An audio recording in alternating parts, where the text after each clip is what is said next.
Love is all we live for. Love is all we live for. Love is all we live for. Welcome to the 17th annual. No! 7th episode of Bad Relationships. Thank you for listening. I hope this is helpful for somebody to hear about what I went through at least 4 years ago. So it starts out kind of like a bad novel in a way. It was New Year's Eve. I was single, and this is a very beautiful woman, about a decade younger than me. And, you know, I was really flattered that she wanted to even spend time with me. I wasn't doing anything, and she wasn't doing anything. And I said, why don't you come over? She came over with a couple bottles of wine. And one thing led to the next. And within a short period of time, we were pregnant. Within a couple months. Yeah. Wow. Mm-hmm.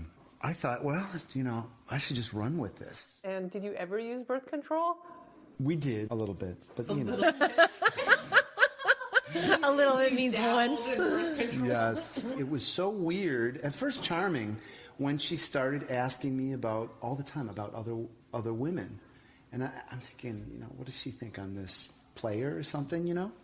I'm not a player. If anything, I should be jealous of her. So at first I was thinking, oh, that's flattering. But it started progressively getting worse and worse, where her jealousy started to become like a poking stick.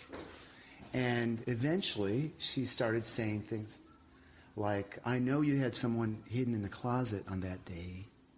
You wouldn't let me open the closet because you had someone in there. And you were hiding them because you were having sex with them. Wow. Whoa. Did she have any grounds for this? No, it was completely groundless.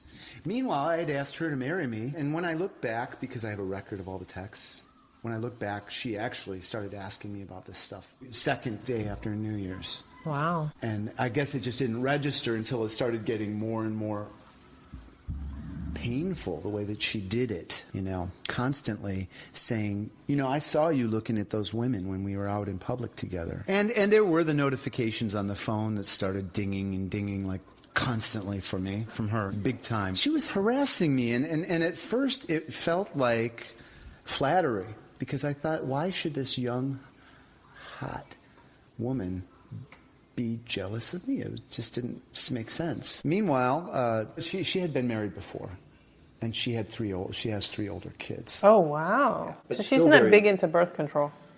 No, no.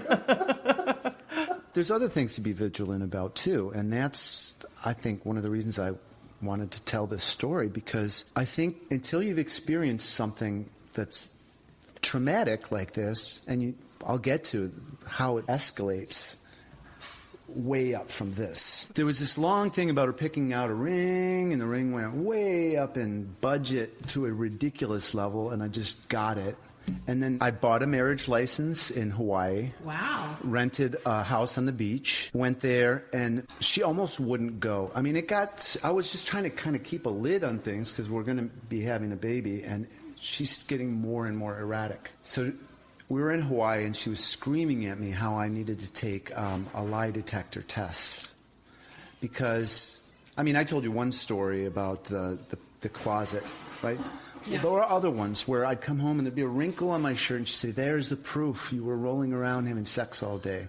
Or one time, the car, she asked me how long I had been home, and she touched the car and the temperature, and she called the dealership to ask how long the heat would be on the car because she knew I was lying. And, I mean, it was just really got more and more convoluted. Anyway, we're in Hawaii, and she's screaming at me, and I just thought, you know, I can't get married under these circumstances. Her calling me a liar. Mm-hmm. I feel like under the gun. This isn't how people should get married. So I said, we're gonna have to postpone this. Let's go back and get some counseling. We ended up seeing 16 different health. 16? Yeah. Wow. You really hung in there. If you went to 16? Yeah. That's a good 16. Man. You're a good man. Anyway, one of the things that the psychiatrist told me, you know, what this is really about is fear of abandonment. For her. She's afraid of being abandoned, and so she's putting her worst self forward, and she's saying, essentially, now can you still love me like when I'm like this? And he actually told me it was going to be something permanent.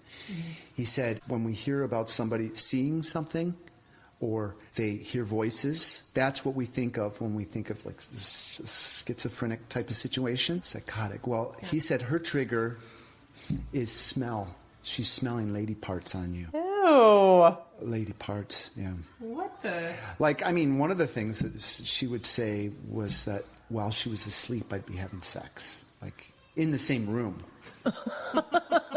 And when asking why, and he told this, or she told this to people, and it's actually even in writing and in reports and stuff. She would say because the seat was down, something like that, and he never put the seat down. Something like that. So that was the proof. He's born. I stopped working for about 6 weeks. And this is where Kansas goes bye-bye. I was arrested. What? Uh-huh. She's getting on the phone and calling Child Protective Services saying, I've got a deadbeat dad here, and he's not doing what I'm asking, and he won't do this and won't do that. And she's bringing up all this infidelity in her imagination. None of it is true. True. After about 6 weeks, I wanted to go out because I was trying to keep a lid on it because we have a new baby. I didn't want her to get jealous, so I wasn't leaving. And I was grocery shopping, cleaning, helping to take care of her. Why can't every man be like that? Who says, you're accusing me of cheating, so I'm going to stay home all the time to show you I'm not cheating? That's pretty impressive. So we had this friend who she knows. She's been there many times. In fact, he's somebody that we both know. I went over there for dinner, came home at 8 o'clock, and the police are here. There's like tons of police. I walk into my home. First, I saw them outside the building. Then I walk in home. They start reading me my Miranda rights. Oh, my God. Wow. And I'm just saying, what's going on? What's this about? And nobody's telling me anything. The police take me out of my home. I didn't know what it was about. Nobody had told me. And I went to jail, and I went through this whole thing where they, just like on TV, they check your mouth, they tell you to bend over, spread your butt cheeks naked in a room full of cops. Oh, my God. And then they say, lift your sack. Wow. Oh, my God. Make sure that I wasn't carrying like a shimmy. What do they call it? Oh, in the house, we call that just kidding. You've never been to jail before. It was really awful. And then, they chained us all together. We're wearing orange. If you're ever arrested, they have to put you in front of a judge or let you go in 72 hours, which is 3 days. It's a long time, though. So I spent 3 days in jail. Oh, my God. Wow. And it was horrible. And she sent an attorney to meet me the next day.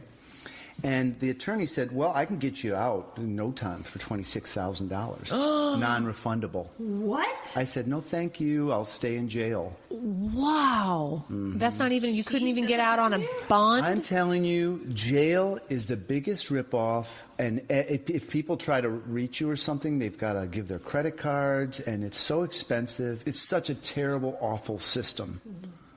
I'm jaded now. Anyway, I found out she accused me of domestic violence, child endangerment, and threat with a deadly weapon. Wow. And you don't have the right to defend yourself before they just cart you off to jail. Oh, no. They just take anyone can accuse you, and they do this. Wow. Mm-hmm. And then so when we got out, I didn't come back to my home because she was there. And I stayed out of it for 1.5 years. But she claimed to be a tenant. Oh, my God. Meanwhile, You're paying the mortgage. I'm paying the mortgage, but I also have a little boy, and I'm worried about his well-being. Yeah. And so I'm paying her $1,600 a month, plus I'm paying my mortgage, plus I'm renting another place. Oh, my God. Wow. And I'm trying to see him because I desperately wanted to see my son, And she was making it very difficult for me to see him. Meanwhile, I'm under this threat. And so I went to court to get custody of him. I ended up having to go to civil court to have her get out. And she claimed to be a tenant.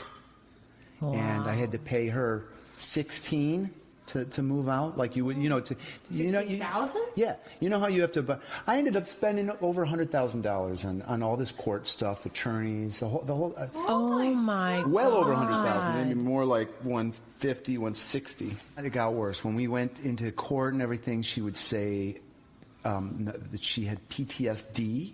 She'd bring in counselors who she saw that I never met, saying, "Yeah, I believe her. It's true what she was saying. She was abused by this man," and she'd say that I was doing coke in front of her and the baby. I mean, just it got more and more bizarre, all this stuff. Meanwhile, there's different judges, and they have like 10 minutes to deal with it.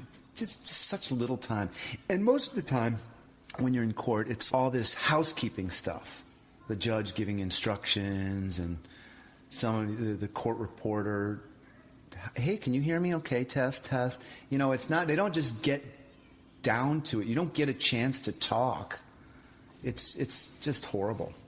So I'm freaked out about the system in this country. And it gives me really mixed feelings about this whole Me Too movement, because you want to believe the victim, right? But what if somebody claims they're a victim and it's completely baseless? I met you a long time ago. I haven't lived with you. I think you described me once as too nice. If somebody's coming after you and accusing you of these things, it makes other people wonder, well, is there some basis to that? Right. And so how come you don't defend yourself more? How come you don't go after her more? I just want to end it on a positive note. All these amazing things happened since then. Of course, it's just great to have such a wonderful child. But work has gone really, really well. I got my home back. I had to pay her off to get my home back. By the way, I know that she was evicted a couple times after that as well. Wow. And one of the people called me, this lady called me, and she said, "How could you have married this woman?" I said, "Well, we never did get married." And she said, "She's crazy." Apparently, one of the reasons that she was given the apartment was that she said her husband was beating her, and she was a battered wife, and the lady felt sorry for the baby. Well, then she stopped paying. She did all these weird things. She turned off their heat. She stopped paying them. They had to hire an attorney, and eventually she left. So she continues the same patterns. So I'm just going to always have to be vigilant, and ready. I never realized that I was vulnerable. When it came to this idea of mental illness, I found it interesting, people who are mentally ill. But what's surprising is that there's so many people, and a lot of them you probably know. And There's they're a lot really of smart people. in a lot of ways. Yes, exactly. And you don't know how you're vulnerable to them. I mean, there's things like HIPAA. It's their privacy. So if you ever get into any problems with a person with mental illness, you can't bring that up. You can't use that as, hey, this person is diagnosed. Mm-hmm. Even if they have records. I got records. They're all redacted. When you're a younger person, you think that you're invulnerable and nothing can happen. And for any guys listening, if you meet a woman, all she has to do is pick up the phone and make an accusation. I mean, 99.9 women would never do that. But if somebody is vindictive enough, they can take over your everything. When you hear two sides to a relationship situation, you always think, oh, well, it's got to be somewhere in the middle. It's never one thing or the other. It's somewhere in the middle, right?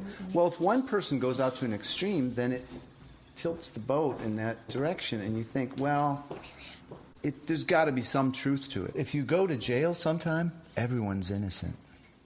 Nobody did it. No, but I really am. To be misunderstood like that and to think that people might think it's true, it's just horrible.